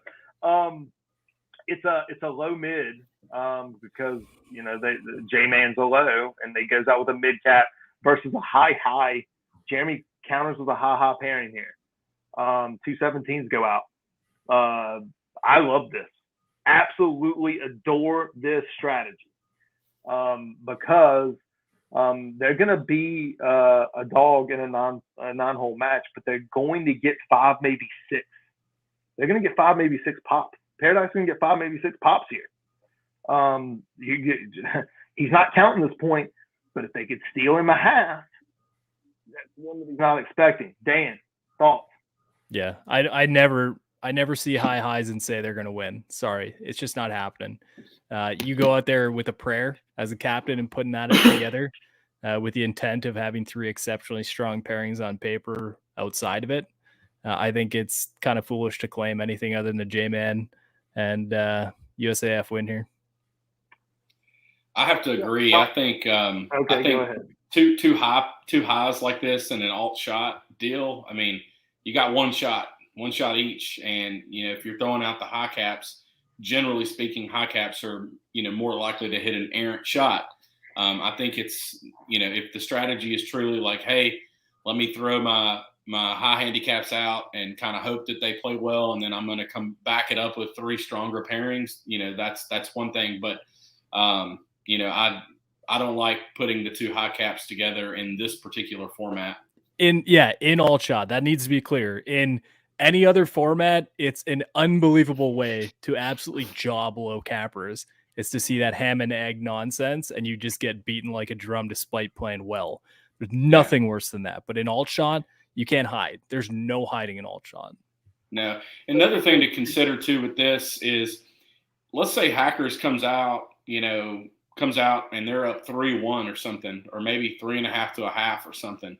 And, you want to see some blue on the board coming out of the gate, that may not happen, in your afternoon pairings. Seeing more red on the board there could be a mental blow for those guys that are, posting the scores. Chef, why is Paradise going to win this one? Yeah, why is No, Paradise? dude, I can't go against Hackers here. Finally, the first red flag on the board. I can't. I mean, like, and I don't know the Paradise guys. Well, I mean, you're hoping on pops, and you catch a little catch fire with a couple of guys. You get the pops. That means you get at least one of the par threes. You're gonna get a stroke on, which is, I believe, is going to be number 2, which could help build early momentum. But I think between J-Man and our Air Force, it's just too strong and too consistent for them to overcome in a 9-hole match. Just too strong. I don't mind throwing the Papapalooza pairing out there. I really don't. In a 9-hole match, they're going to get 6. They're going to get 6. Like it is. It doesn't matter if you hit it out of bounds and then you have to drop in the fairway and you're hitting 4. I don't disagree with that. What I'm saying is it becomes a little demoralizing for the better team if you're playing well and like you see a trash 5 net 4 have a hole. How is that? Because the next hole, if they 5-4 on a hole as 2 17s and they don't come back in the next hole and throw up a mess, then are they really 17s? You know what I mean? Like, you're talking about 2 guys who are high caps getting super hot together with 1 shot counting between the 2 of them each shot. Someone just won the $700 million Powerball, dude. It can happen. All right. Yeah, it could happen. And if it does, audit. Mike brings up a really good point. He thinks it's a bold move. If they start getting sideways, who's going to right the ship? This is Mike from the chat. I don't disagree with that. So who here, by just a raise of hand, who likes the ha-ha going out together in this format? Okay. I'm alone. Take notes for the rivalry, man. Take notes. We'll move to match 6. This is the one that got me in a little bit of trouble in the thread. Data Dude goes out with Golf Travel Dude. So it's a high mid. They go against Jose and Headley Lamar. Both of them single digits. Here, Golf Travel Dude gets his first crack at the Little Rat. He may get another crack in singles if Data Dude doesn't give us J-Man. That's the match we want. If you're watching this later on after unpacking all your swag, I really want to see J-Man go out against the Rat. I made Jose in Paradise minus 200 here. The comeback on Data Dude and Golf Travel Dude, 2 dudes. Team Dude plus 160. Thoughts on this one? I like Team Paradise in this one personally. Go ahead, Chef. I know you're Team Paradise on this. It's 4-1. Why the Little Rat is going to own this match? Hey, dude, it's just like we alluded to in the previous match. Like, he doesn't make mistakes in an alt shot. With his short game inside 100 yards, like, it's just killer. You think you're in position to win a hole, and then he just knocks a stiff, or he makes a putt. And that's huge in alt shot. I mean, it's the difference between, hey, maybe we can have this hole, to holy cow, we just thought we were in good shape and we lost. Dan, from a captain's perspective, is this a mistake sending out Data Dude, sending himself out with a shorter hitter and Golf Travel Dude? Yeah, I mean, I had a lot of opinions on this pairing, but unfortunately, it was kind of basically. I don't like my boy Daxie getting raked through the coals. I think he put up a nice number here. I'm all in on Hose and Headley winning this one. That's all I have to say about that. I'm picking Hose here. 2 illiterate Yeah, I've got Team Paradise on this pairing as well. Okay, everyone. So get ready because there's been drinks a flowing tonight. Get ready to hear, about. We'll take that on for you, buddy. Checks in the mail, Okay. right? Thanks. Yeah. Match 7, Yags and LSMO go out against JJ and Scooby. This is a low here for Hackers. They go strength. LSMO 5 and a 7 against a mid and a high, and a mid 11 and a 17 out together. I don't totally like that in this format. I made Yags and LSMO minus 250 to come back on JJ and Scooby plus 180. Tell me why Paradise has a chance here. This is my stone cold lead pipe lock of the cinch. Give me Team Hackers. With gusto. With gusto. Why does the dog have a chance here, Chef? I don't think they do, man. I'm not. The game's at night and it's an odd year, so this is how Dax will try to get you to convince you that LSU is going to win. So give me some kind of weird, it's at night, or the dog barked a certain way, or it's an odd year, Chef. That why Paradise is going to win. The one thing Paradise is getting 4 here, right? So they're going to get 4 in a 9-hole match. So you're almost 50%. You're getting.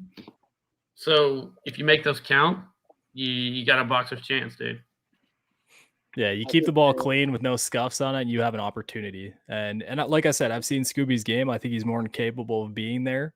It's just dependent on whether they can outplay certainly one guy who's very consistent player in Yags and whatever LSU MO brings to the table. So like it already. I picked Hackers here. Last match. Very pivotal match, in my opinion, of this stanza. Turtle Rancher and Brandon. I said that right that time. They go out against Jeremy and then Chino. Data Dude throws, since he loaded the wagon early on some of his pairings, he's only left with a low mid option here. And Jeremy's got a low for the last match of the stanza. I made Team Paradise's team minus 180 in this match. The comeback for Team Hackers is plus 130. Dan. Yeah, well, here's the problem. My boy Jeremy has been dealing with my nonsense for way too long now. I think if I took him against him one more time, he'd probably disown me. So I'm going to give him the benefit of the doubt here and say that he showcases some of that newfound skill that he's acquired this year and puts on a show in alt shot here. He's a beast. So, Chef, this is probably your strongest pairing of the thing. So let's see what you got. What do you think here, Chef?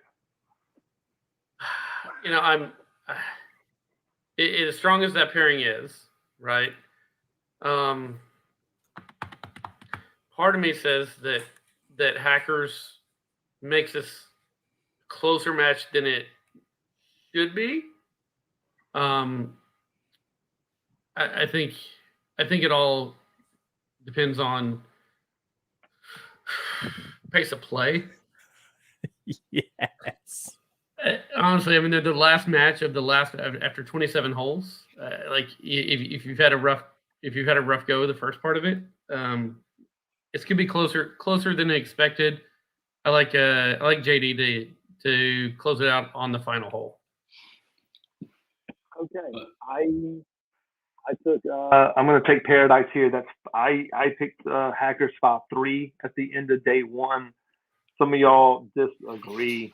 I don't get to pick this one, Dax. Oh, go ahead. Well, I figured you were going to pick Paradise again. This is my late night wagon loader to steal a line from Dax and give me Team Paradise here on that one. So we can move on. All right. I think that Mike's got a really good point from the chat. 2 lows and alt shot. They'll make less mistakes. Another question before we get to final thoughts and prediction. G-Man wants to know as former captains. There's only one former captain here, so I guess this is Dan.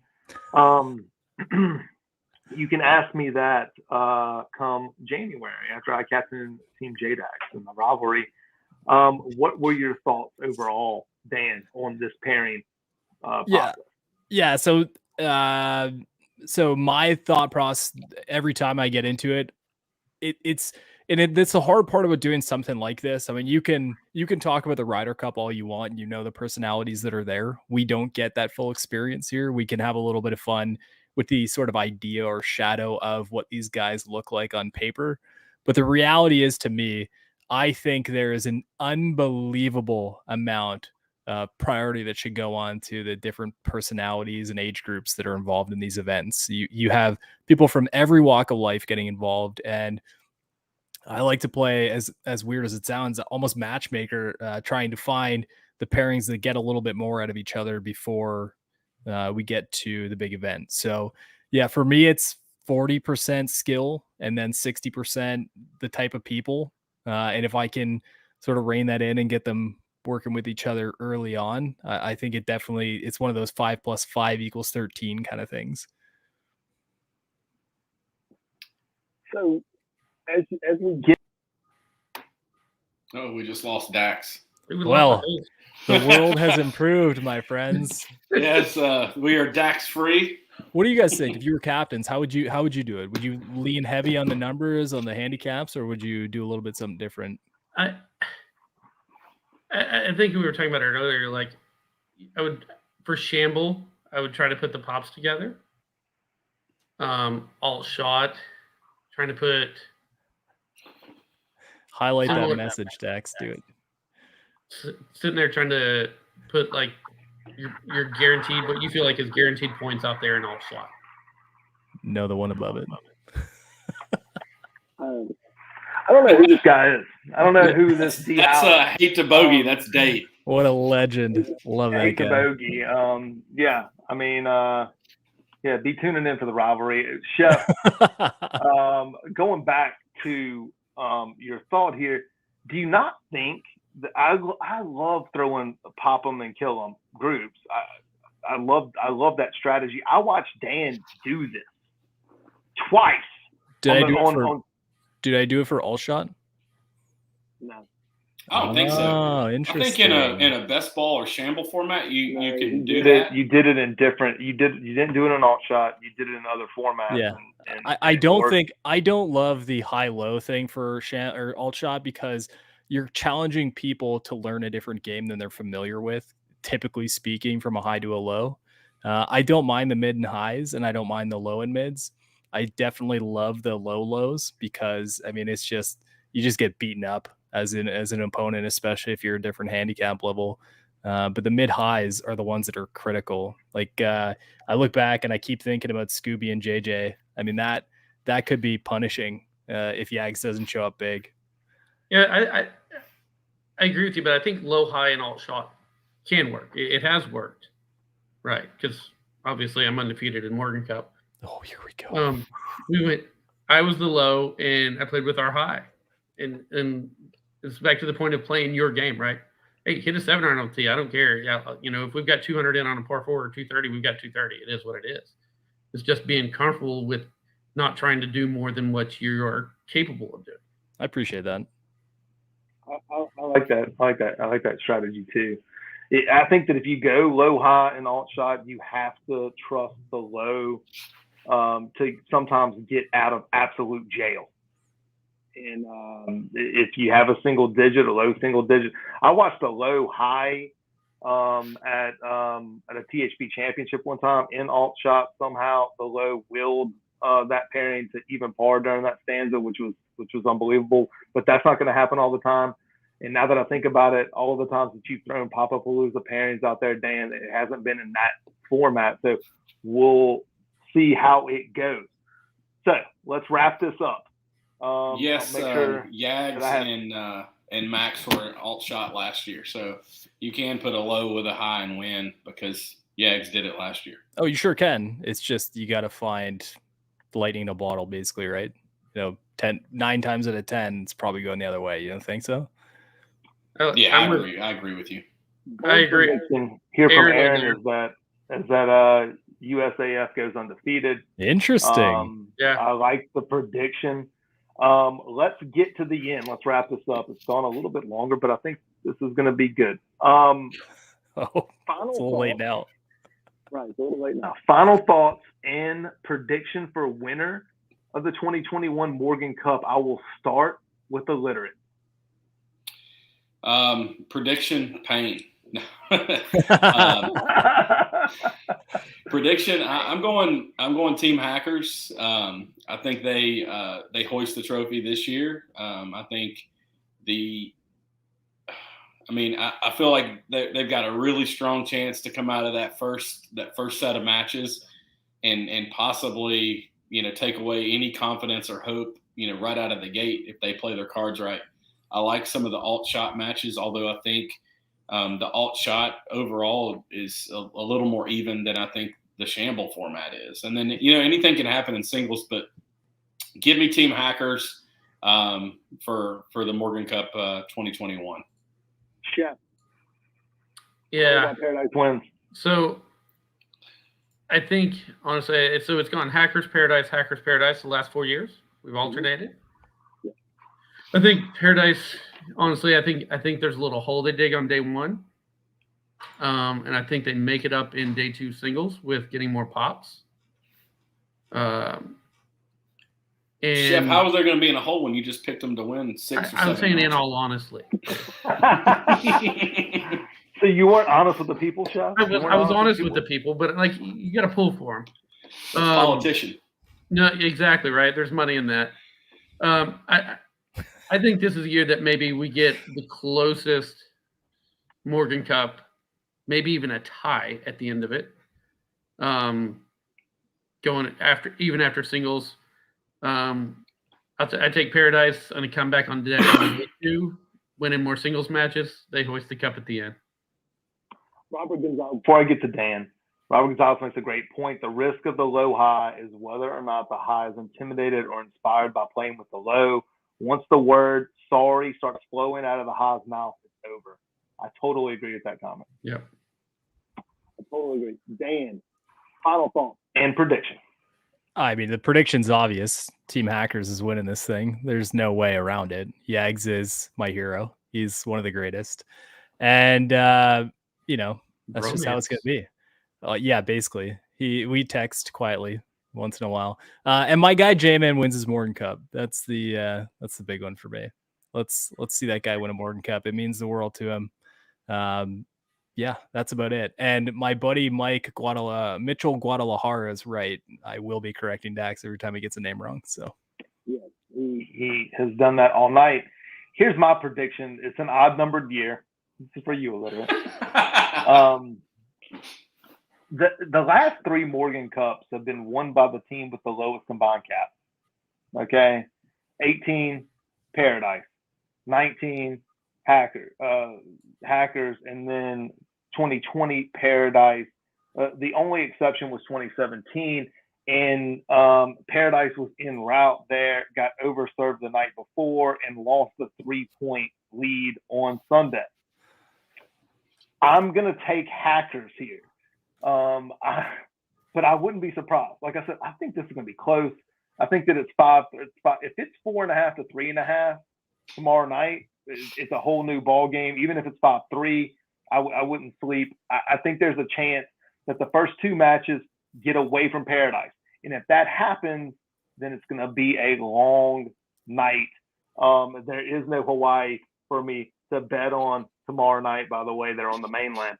The fact that I know that is pretty bad. I like Hackers to win this Morgan Cup. I'm super excited that we're going to get to do this next year because obviously the Morgan Cup is back.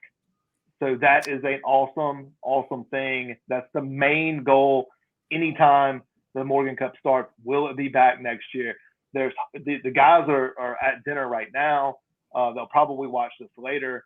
All I can say to them is, have fun tomorrow, soak it all in, make sure you don't ghost, and review your gear. Yeah, let me jump in real quick and just say shout out to THP for making crazy shit like this possible, and enormous shout out to the guys over at Cobra Puma. They've had a little bit of a different team this year. Shout out to Rachel, new baby there. But I mean, talk about a great company who gets it and have two guys who are typically more passionate than anyone else in the event about the event. If anyone's not watching and enjoying this and not familiar with the product, give it a shot. It's built by guys who love the game of golf. And they just say and do the right things to make you feel good about what you're doing. So hell yeah to that group of companies and THP especially. Agreed. So thank you for that, Dan. Any final thoughts, Chef and Illiterate? Texas still sucks. Red River rivalries tomorrow. Illiterate, what about you? Final thoughts is, man, I'm excited. I get excited thinking about this. I'm fired up. I'm ready to follow along the live on the first tee. There's nothing like that opening shot. And best of luck to the guys. Just go out there, play within yourself, have fun, embrace and enjoy the moments. You may not ever get another opportunity to be a part of something like this and just take it in. You're going to get what you're going to get out of it, what you put into it. Be a knock. Sure. So, for Illiterate, for Chef, for Dan, this is JDax signing off. Thanks, guys.